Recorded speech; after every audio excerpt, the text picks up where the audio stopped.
Welcome back to Battlecage. My name is Saif and I'm absolutely ecstatic to be back. This is a segment called Last Minute Picks that I've always wanted to do. Never got the chance to do it, to be honest. Well, maybe it was laziness, maybe it was whatever. But you know what? This is a 2026. This is a new year. We got the Paramount era on deck. So let's get it. Now, if you did not watch my Raw Picks video, make sure you hit that like and subscribe. And I will have the link to that posted in the description. So watch the Raw Picks video with my guy, E-Man. You know what I'm saying? He has some picks there as well. For today, I want to update my last minute picks since the Raw Picks video drops usually Wednesday, Thursday, and then we have the weigh-ins and then, face-offs, and that gives me a chance to recalibrate my picks and whatnot. And so here I am. This is something that I wanted to bring to you guys for a very long time, but here it is, right? So we got Volkanovski, Diego Lopez 2. My pick was Diego Lopez, once again, younger, faster, I believe not stronger, but more explosive, and definitely has more tools in his shed to get the job done.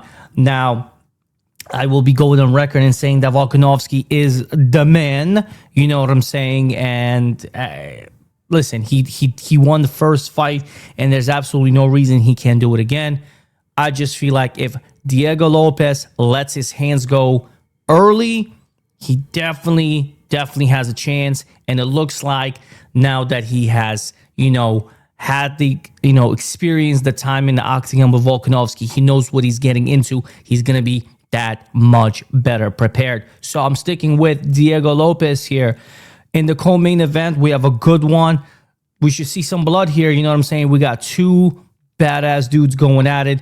I still think Benoit Saint-Denis, having the wrestling pedigree, you know what I'm saying, pressure game in his shed, is going to play the dividend.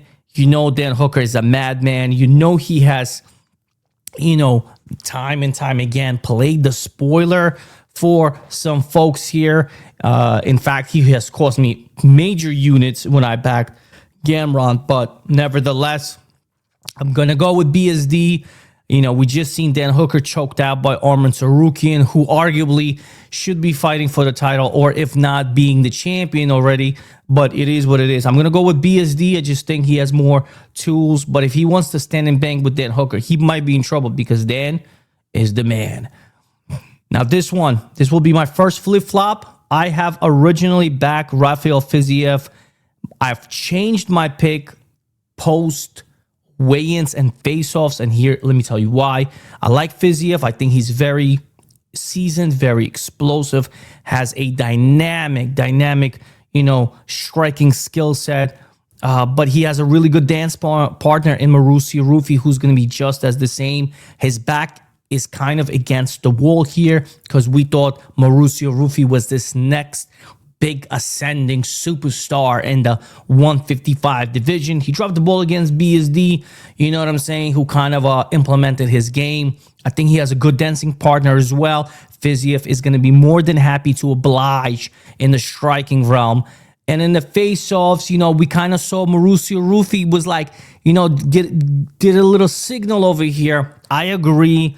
I don't know if it was the nerves for Fiziev or whatever. His back is also against the fence. He's, if we look just quickly on his tail of the tape, he is riding a one win streak, and that's against Ignacio Bahamondes, which actually is a good win.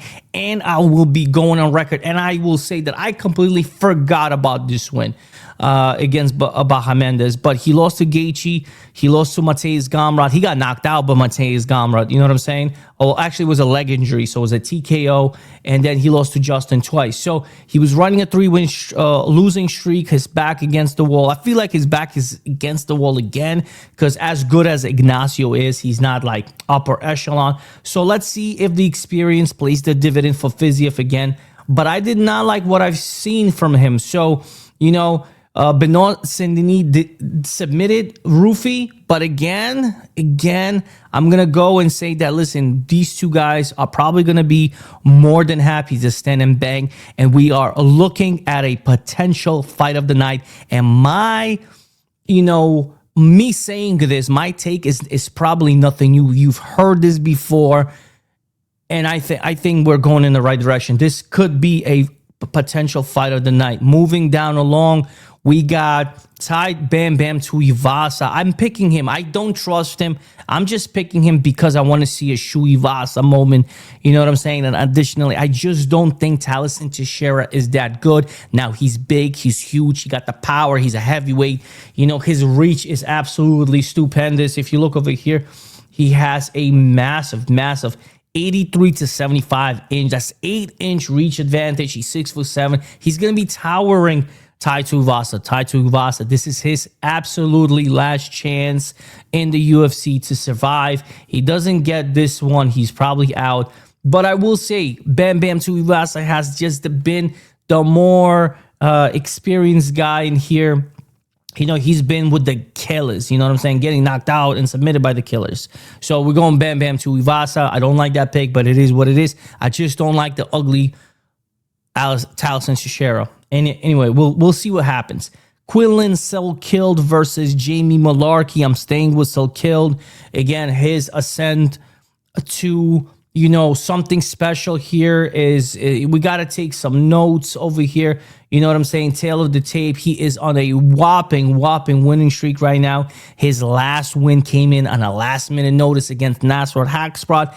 I absolutely love that. This man is a wrestler averaging over 7, almost 8 takedowns per fight, but he has heavy hands and he's been knocking dudes out, right? You got a decision against Yanul Shmooze, knockout against this Indian dude on Anshul Jubilee, decision against Gage Young. And look, he actually fought Dom Far Fan, the guy that's going to be later on, and he submitted him. So listen, the guy has skills. He got the knockout power. He got the submission game.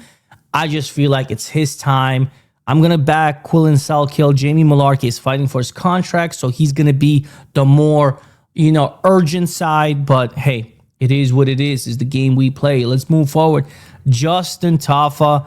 If you watch the Raw Picks video, I said I do not trust Justin Tafa. And although he looks good at the weigh-ins, and I kind of want to back him, I just don't trust him. I'm going to go with Billy. I backed Billy before.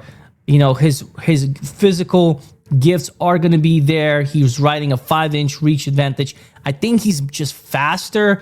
And if this is going to be like an ugly, boring fight where it extends to the decision, I do see the volume perhaps playing the dividend for a Billy here. If we look at the statistics and we run the numbers between the two guys, which I'm going to pull up right now, you can see, let me pull up this up right now. Boom, right here.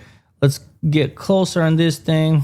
So if you look at the striking differential, it's actually favoring Junior Tafa here, but I just don't trust him, and that's going to be the real difference maker here. I think Billy can just extend this fight longer and maybe just get a decision. If anyone's going to go for the kill, it's definitely going to be Junior Tafa.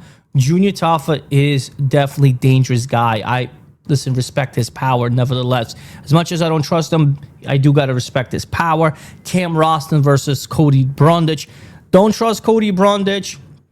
Battle Giraffe, got the battle in his name. This is Battlecage. I got to back my guy here. Run the tape. He just got the tools. You know what I'm saying? He's just a well-rounded fighter. He's on a good winning streak, coming off a knockout win against Andre Petrovsky. Say what you want, Andre Petrovsky's at least battle-tested guy. You know what I'm saying? So they're pretty much same age, but the 3-inch reach advantage is good. Plus 3-inch height advantage is not back, and he's from City Kickboxing. Give me my Battle Giraffe here. Up next, Jacob Malkoun towards Finney. I initially stayed away from this fight, and I was leaning Jacob Malkoun. I got suckered in by E-Man. I'm going to stick with Finney. If anything, Finney can just use his massive upper body, use that strength, and maybe neutralize Jacob. And let's see. But Jacob, he's very seasoned. He's one of the top sparring partners for Robert Whittaker, the former middleweight champ, the Mamba, Jacob Malkoun, man. Can't count him out. Torres, the Punisher, quotation marks, Punisher, is coming off a very disgusting performance. Let's see if he could get it back. You know what I'm saying? Let's see if he can run it and do a better job. I'm going to stick with Finney on this one. Let's see if I'm going to pay the price tomorrow. Jonathan McCallum versus Oban Elliott. Something about this Welsh gangster that doesn't sit with me. I like Jonathan McCallum. I like the captain. I like what he brings to the table. I like his long, rangy, fast movements. Again, 5-inch reach advantage. Being a home time guy, if this does go to decision, he might squeak it out. Now, Oban Elliott is, coming for that revenge right now. He got knocked out, or he got decisioned by Seokyun Ko, SHK, if you want to abbreviate that, who I don't even know who the hell the guy is, right? But massive underdog, came in, boom, boom. So close fight, very close on odds, 57% Elliott, 43% public perception on McCallum. But I'm going to go with McCallum, you know what I'm saying? And this is the last fight that I'm breaking down. Ofli versus Yizha. Yizha was good, actually. I ran the tape back on Yizha, but I'm still gonna stick with Ofli. I like his overall game plan. I feel like what he did in his last fight, if he could implement something like that, get to the wrestling first, absorb less damage, because if he's going to stand and bang with Yizha, there is that chance of getting hurt earlier in the fight and then, losing that game plan. So implement the grappling first, implement the whatever you got to do, control first, neutralize Yizha's striking. That Yizha does have really good striking, in my opinion, very crisp. I've heard a lot of dudes. I think his record is still padded. You know what I'm saying? I'm still gonna stick with that. His output is gonna be the difference maker in this fight if it needs to be. As you can see, 2.97 to 1.79. So Yizha can definitely, edge out a good decision or even finish Ofli. But again, I'm gonna go with my guy. Plus 170 dog. He came through last time. And just like what I've seen, maybe it's recency bias. You know what I'm saying? He's going to be fighting out of Melbourne, Australia. So even though he's not a local guy, he is coming from there. 80% on Yizha, though. I'm going against the grain here. And then these guys, just like raw picks, I don't have the picks for you guys. I don't think you should be betting on this at all. I don't think you should be betting in general on sports. Just get your life back together. You know what I'm saying? But yeah, these are my quick picks, last minute picks. Last minute picks.